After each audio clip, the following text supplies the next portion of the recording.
সরকারি জমিতে মেসির মূর্তি, আদালতে উঠল সুজিত বসুর নাম। সুজিত বসু কার জমিতে তৈরি করলেন মেসির মূর্তি?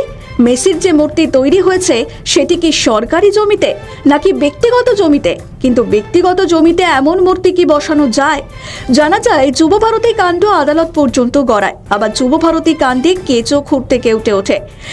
একাধিক গুরুত্বপূর্ণ প্রশ্ন ওঠে আদালতে। শুভেন্দু অধিকারীর আইনজীবী প্রশ্ন তোলেন, এত বিপুল টাকা কোথা থেকে এলো?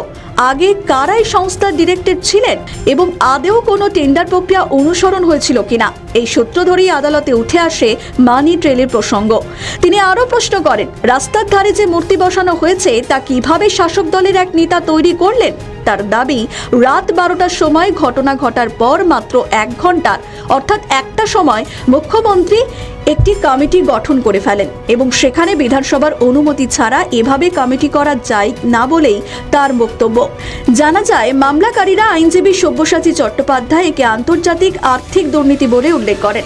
এমনকি এই ঘটনা তদন্তের জন্য SFIO এর মাধ্যমে তদন্ত করানোর দাবি জানান এবং আরেক মামলাকারী বিকাশ রঞ্জন ভট্টাচার্য আদালতে বলেন, পুলিশের তদন্ত শুরু হওয়ার আগেই একটি কমিটি গঠন করে দেওয়া হয়, এরপরে ডিজিকে শোকজ করা হয়। যদিও রাজ্যের পক্ষে সওয়াল করেন কল্যাণ বন্দ্যোপাধ্যায়।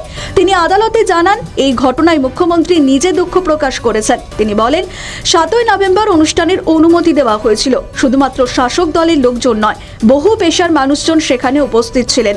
এমনকি মুখ্য সচিব ও দিদির কাছে শুধুমাত্র লজিস্টিক সাপোর্ট চাওয়া হয়েছিল।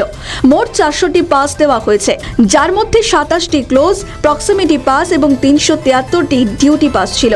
সোশ্যাল মিডিয়ার জন্য 6টি পাস দেওয়া হয়। তিনি বলেন, মেসির থাকার কথা ছিল রাত 1:05 পর্যন্ত।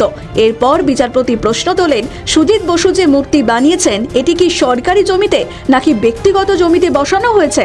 যদি সরকারি জমিতে হয়ে থাকে তাহলে ব্যক্তিগতভাবে সেখানে কিছু বসানো যায় কিনা সেই প্রশ্ন ওঠে। যদিও এই প্রশ্নের উত্তরে কল্যাণ বন্দ্যোপাধ্যায় বলেন, এই বিষয়ে রাজ্য সরকার নিশ্চিত নয়। মুখ্যমন্ত্রী নিজেই ক্ষমা চেয়েছেন এই বিষয়ে। আমাদের ভিডিও ভালো লাগলে লাইক ও শেয়ার করুন, কমেন্ট সেকশনে আপনাদের মতামত জানান। আরও ভিডিও পেতে আমাদের চ্যানেলটিকে সাবস্ক্রাইব করুন এবং প্রতি মুহূর্তে খবরের আপডেট পেতে প্রেস করুন বেল আইকন।